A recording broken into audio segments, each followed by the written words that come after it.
Here are 5 things that you should know before playing Like a Dragon: Infinite Wealth. First off, as you might have guessed by the title, this is another entry in the long-running Yakuza / Like a Dragon franchise. Since the series has spanned nearly 20 years, it's safe to assume there's quite a lot of backstory here. Thankfully, this game is more of a direct sequel to Yakuza Like a Dragon than anything else, so you don't need to go back and play nearly 2 decades of video games to know what's happening. That being said, if you can play the previous 2 games in the series, Yakuza Like a Dragon and Like a Dragon Gaiden, the man who erased his name, they may give you a better idea of the plot and characters. But for the most part, Infinite Wealth covers all of the important information that you need to know in the early chapters of the game. However, don't be surprised if there are a few times where important characters or events are mentioned and you have no clue what they are talking about.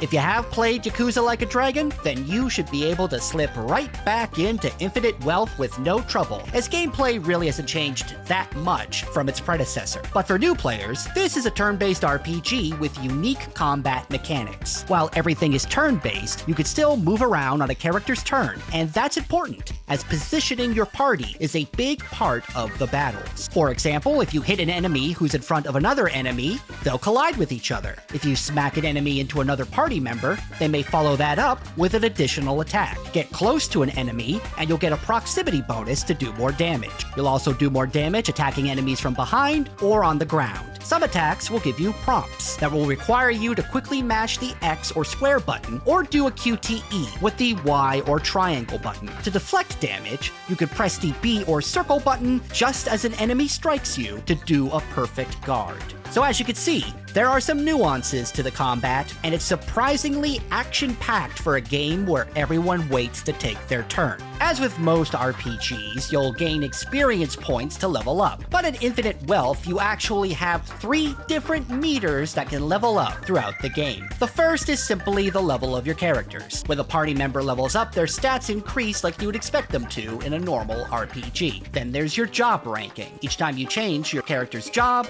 you'll need to level up their job rank as well. This will level up alongside your regular character's level. You can level this up by just doing battles or by finding magazines that will allow you to get some more job progress. As your job ranking goes up, you'll gain additional stat increases, and every so often your characters will learn new skills from the job they currently have. Finally, there's your bond with your teammates. You can increase bonds through battles, but you'll get more bond progress by giving your party members gifts, sitting down and eating at a nice restaurant, or by having walk and talk interactions with them at points on the map that look like this. By increasing your bond, you'll unlock tag team moves, skill inheritance slots so they can use skills from other jobs, and other bonuses. Surviving the battles of Infinite Wealth will require some excellent gear, but that stuff's gonna be expensive. There are ways to build up a healthy nest egg early on in the game. First, look around for briefcases and random crap that you'll find on the ground. By doing this, you'll either find useful items, weapon crafting materials, or plates that can be sold to pawn shops. Then there's the mahjong tables that can make you a pretty penny.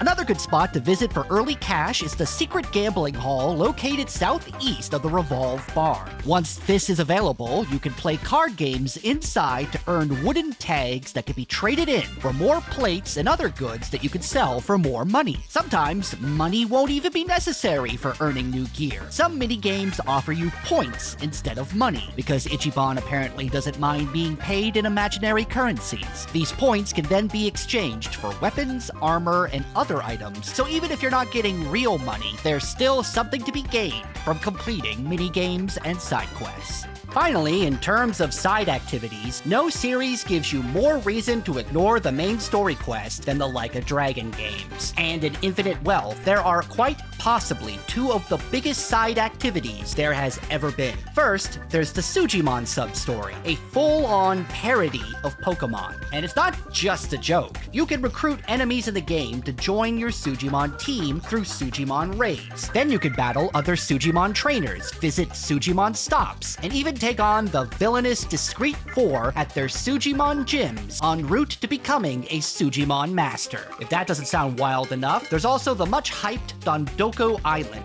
Infinite Wealth's legally distinct version of Animal Crossing New Horizons. Once you get here in Chapter 6, you can clear out trash to create space to place more buildings to attract new visitors to make more money to turn Dondoko Island into a 5-star resort. There's even a little bit of simplified beat-em-up combat to keep things fresh. There's also some synergy here with the Sujimon sub-story, as you can bring your Sujimon along to the Dondoko farm, where they can work for you by farming, gathering resources, and making you more money. Now, these little sub-stories are fun and all, but the best part is that they can earn you some serious money and additional rewards. So if you're getting tired of trying to find Ichiban's birth mother, why not take a break from the main storyline and grind out these activities? For more Like a Dragon Infinite Wealth news and guides, be sure to check out thegamer.com.